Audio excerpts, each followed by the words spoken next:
want to know why people don't want our kids in public places? You want to know why they're putting all these rules of a dress code and literally forcing them out of restaurants and all of this? Well, I'm going to give you some sound advice.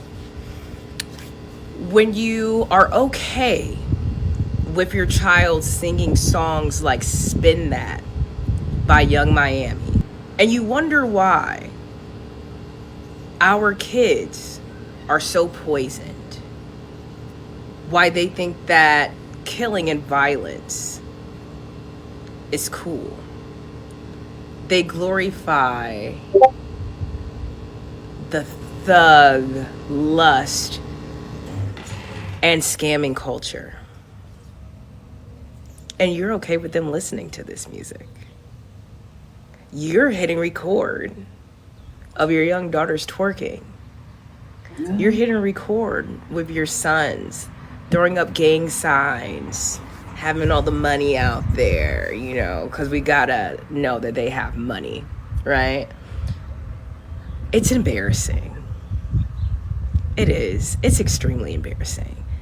And then you give other races something to talk about. Why? A lot of people are not far off on their allegations about these stereotypes. Now, when you have your kids listening to this stuff and you're hearing it, is there nothing that goes through your mind like, this is absolute trash? That my kid may have been influenced by some of these lyrics about the culture. Does that ever run through your head? No, it doesn't. All right. And again, it's not all black people. But I see the trajectory of where this is going. And it does not look good. When are the influential people in the black community that care so much about black people advancement and all of this stuff, why are they not speaking out about this? We can talk all the time about white people, how oppressed we are, all that, but why are we not talking about how our babies are being poisoned by these lyrics, these songs, and these rappers that you guys glorify? That's because they're in on the grift as well. Especially the Boule crowd, the black liberals, so forth and so on. They big up and support this. Also the politicians as well. Do you guys not recall Maxine Waters said that her favorite rapper at the time, I think it was Nicki Minaj, and she liked some Cardi B. No, it wasn't that. It was the WAP song. And she was like, oh, that's my jam. And this is Maxine Waters, an 80-year-old woman. Mm-hmm. Come on, man. We all know that what you ingest is what you become. So we can talk about all of these things about what other races are doing to us, but we can't fix our own problem.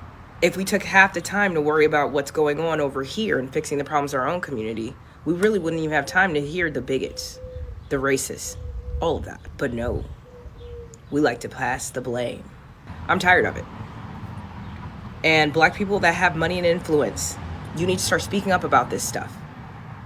You guys are being loyal to the demise of our people, and something has to be said. What a concept. Knife had blood on the tip when he dropped. How the few gonna stop me?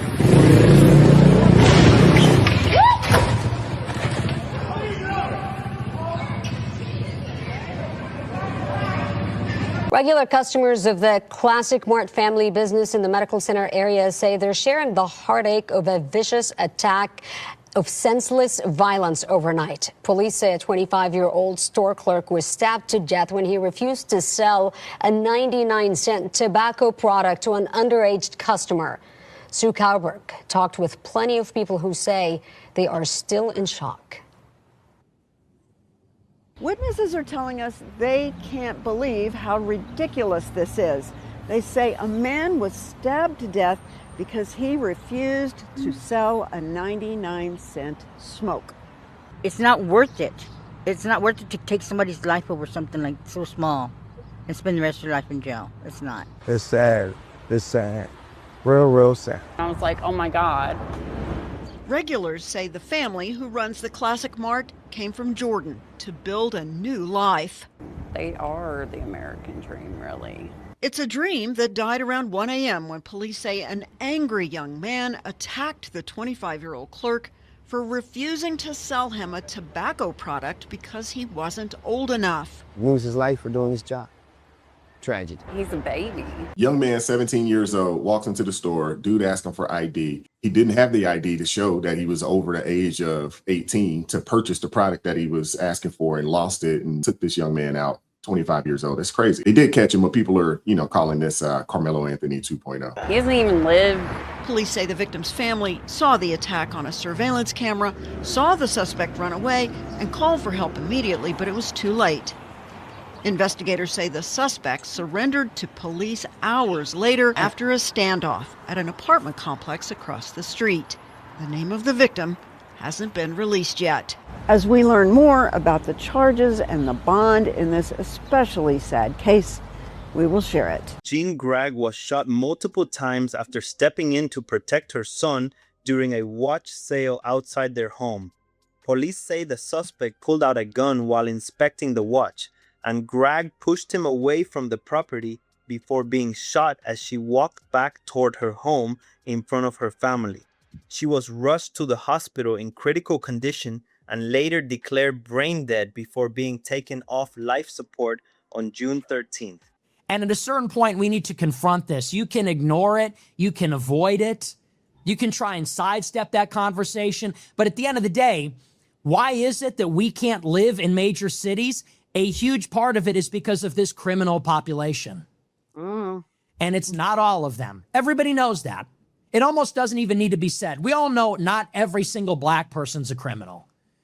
And we all know not every single black person is a racist against white people. We all know that. However, we also know that the reason you're not able to go safely on the subway at night or during the day is because of this contingent. I don't know how big it is. I'm not going to put a percentage on it, but there is a contingent among the black population that makes it unsafe for everybody. Blacks and whites included, Hispanics and Asians. That's why you can't ride on the subway. And the reason that you can't commute to work on the subway is because of this. That's why you got to get a car and drive in traffic. And the reason you can't live in certain neighborhoods and why you got to go and move out in the suburbs is the same reason. And the reason you can't send your kids to school in the city is because of the same reason. And the reason you can't have a 24/7 restaurant downtown, it's the same reason. And so how are we going to live? How are we going to live? How are we going to live our lives free from fear? How are we going to live our lives and even have a social fabric at all when this is the kind of thing that is going on? I know a lot of people are like, man, Nick Fuentes, I hate to agree with the guy, but Oh, no. No, I agree. Was that who that was?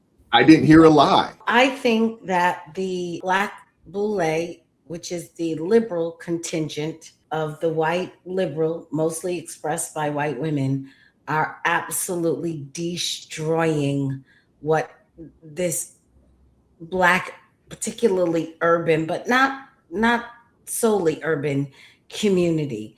There are two problems here. The first problem is we have got to deal with the young, angry men. No way out of that.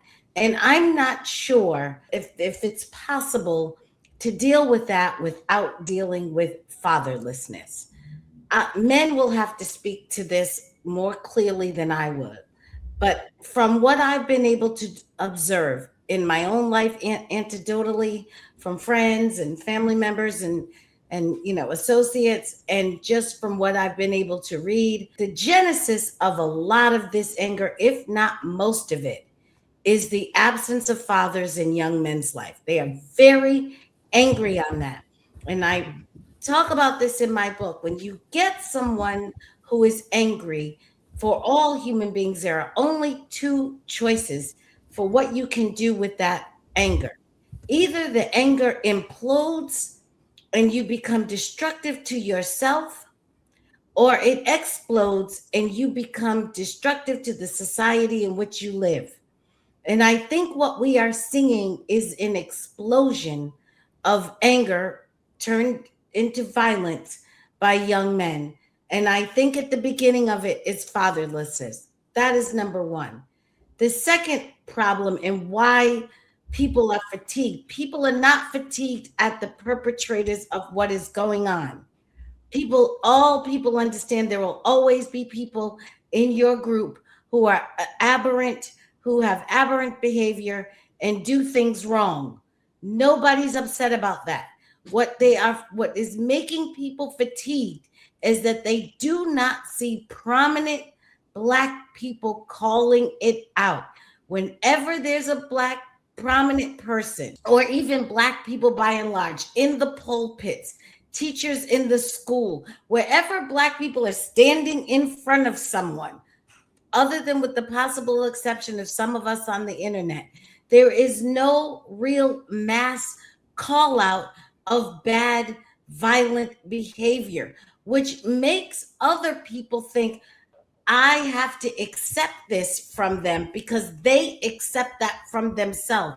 They put themselves in danger for their bad children, which is true. And they can't understand this. And I'm not going to put myself in danger because you won't control your bad child. That is what the fatigue is about. Black people will not self-reflect, self-regulate, monitor themselves, and then when something goes wrong, call it out for what it is. And that leaves everybody else who's exposed to you and your pathology, one, afraid, sick and tired of it, because every day it's something, and they're growing sick and tired of it, and they keep waiting. If Black people would say, you know what, we don't stand for this, this is wrong, and if we could, the rest of that's a small population that's doing that, but if the larger population could make their voice and say, we don't support this, we think this is wrong, you are the ones that are losing your Black card and losing your invitation to the proverbial cookout or whatever this so-called great thing is Black people have to offer that they dole out and pull back. Whatever that is, if we flip that and said, no, you're the ones, because you're the ones acting a plumb fool out here, not us, and we don't support that, that would give a lot of other people more comfort. Frankly, it would give me more comfort because I know I don't want to go to visit people. If I go to New York, I promise you're not going to find me in the subway. I will Uber and cab it all. And if I can't afford to do that, then I'm not going. But what I'm not doing is exposing myself to people who have a culture of lawlessness. It's sanctioned in their home, it's justified and sanctioned in their school, and even in their court systems, they are coddled and their behavior is justified. If you send me to a place like that, I am trying my best to figure out how to engage the least with the population there, because there's too much opportunity for bad things to happen where there is no recourse and no consequences. And Black people are not establishing enough consequences in their own home. So they are not giving anybody confidence that their kids can come out into the world and behave. The sad part about it is that montage, I could have put together 60 minutes worth or more of content. And this is just stuff that just recently has been posted. There were footage of, a couple of young white women or ladies, more or less, walking, minding their own business. And they had their hair yanked and all of a sudden, just started getting beat on, by, some young Black chicks. There's another video of a guy in the doctor's office playing his music all loud. And the lady just basically had to cuss him out. And he got mad talking about we can go outside. It's just like, wait, this is a woman that you're talking to, though. The sad part about it is these types of video, you could go on and on and on with this bad behavior. And so, unless you're absolutely right, people on leftist media, they won't call it out. You can't get the pastors to call it out. You can't get anybody to say anything about abhorrent behavior that is being perpetrated by a small percentage of these folks. But you have a larger percentage of people that say, well, they Black, we can't say nothing. And we definitely can't say nothing about them in front of white people. We definitely can't say that. So they just allow this stuff to just fester. And it's really sad, man. It's really, really sad. And the backlash, there's going to be a backlash for this. It's already happening. They are not going to be walking around in misery and can't access public places. We have got to do something about. We need young men. No, you're absolutely right. Them. I want to go to the church. Why are the pastors not speaking on this? Pastors are in bed with the same people.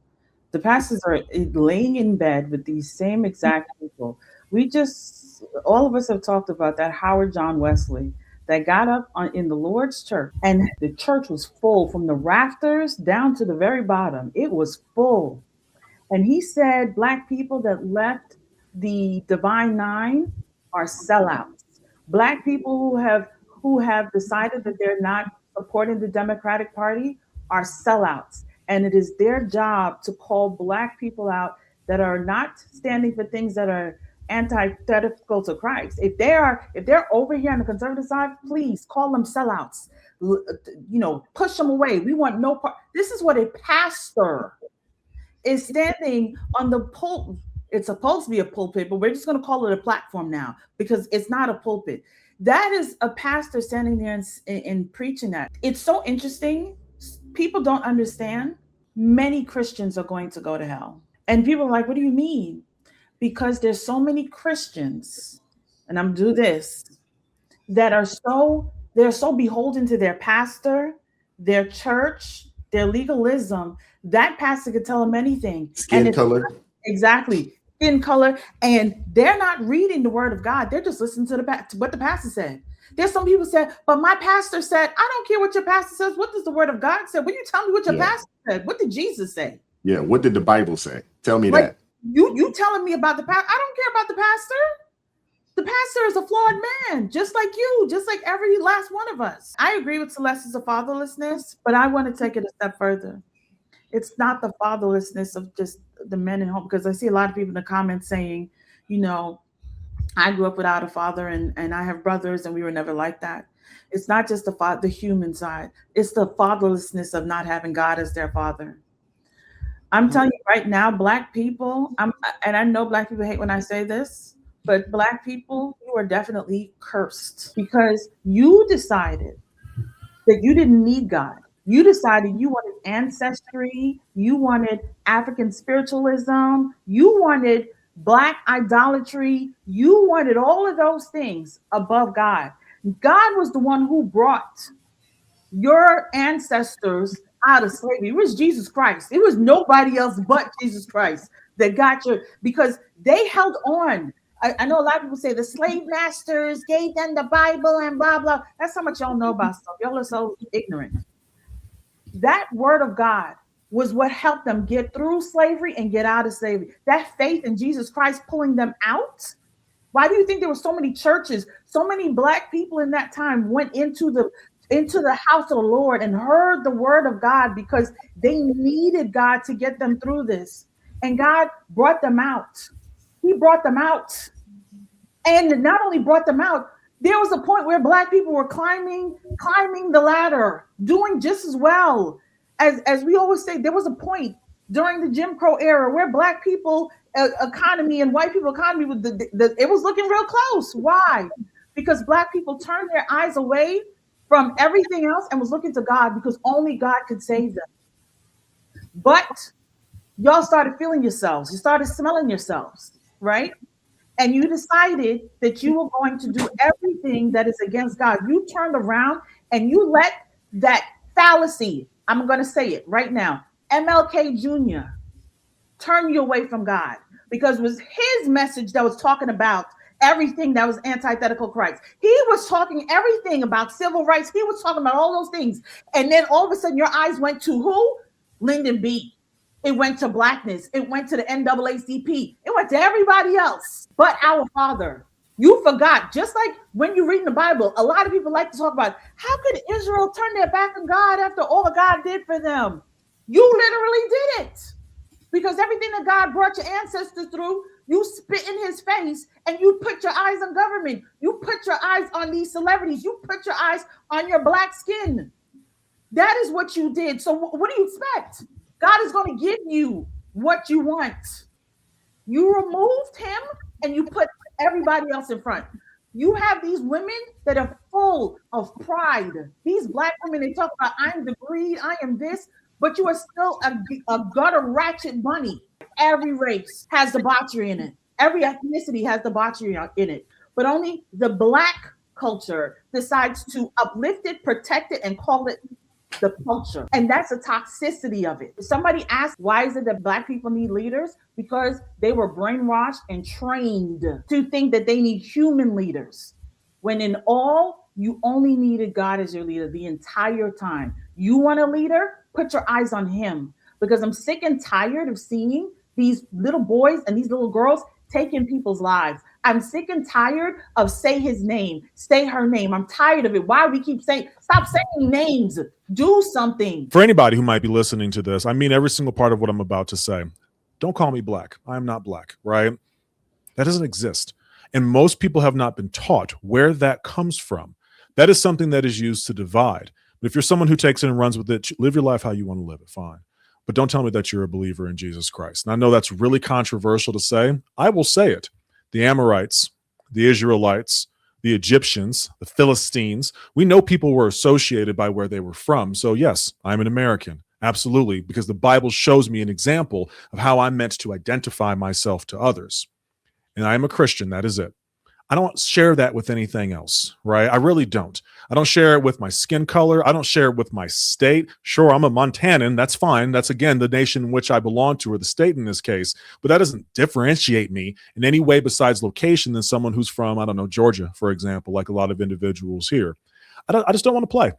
I don't want to play that game, because when I start having something else in there, when there's an issue that comes up, I won't look at it from a faith-based lens. I'll look at it from a skin color lens. And we've seen what's happened whenever that takes place. For example, the situation in Texas with Karmelo, right? To this day, go on TikTok and just swipe through the lives. They're still talking about this case. So do you respect the governing authorities of your land? They said guilty. That's the end of the conversation. Well, if you don't agree, then fine. Don't agree. Just the question I have is, this wasting time showing your disagreement, does that help or hurt the kingdom? It's literally one or the other. Like Crystal just got done saying, this whole neutrality doesn't exist. That's the side of Satan. Thank you very much for playing. That's just the way that it goes. It's so confusing being an individual in this country who looks the way that I look, who talks the way that I talk, right? I'm all proper and stuff, right? I got the words and all those things, the articulations and the such. So where am I supposed to fit in? Because I'll tell you, as a black man dating, as a black man, I'm going out into the world and trying to find employment. You are in this position where the rest of the skin color has already spoken for you. Right now, you have to do that thing, right? And every individual who doesn't play the ideology game knows exactly what I'm talking about. I have to prove to this person I am not the only thing that they've seen on television, the only thing that they've seen from music, and the only thing they've seen from media. Because that's all they're going to show, and that's all they've been showing. It's to Celeste's point. When you turn on the clips, it's always us acting up. They have plenty of footage, to Wise's point, for them to choose from. They're not showcasing the black excellence that exists, the individuals who are getting their degrees, who are getting their doctorates, if it's important to you, who are getting property, homes, have multiple children that are successful, the astronaut, for goodness sake. Y'all already forgot there was a black astronaut that went to the moon and back. That's how little they care. But they will definitely, I don't know what WAP is. I don't want y'all to tell me, right? But I know Crystal has mentioned it to me before. I want the people to keep saying, say his name, right? But you're saying the wrong name, right? You're not saying the name that actually matters. The conundrum of the black community in the United States of America sounds a little something like this.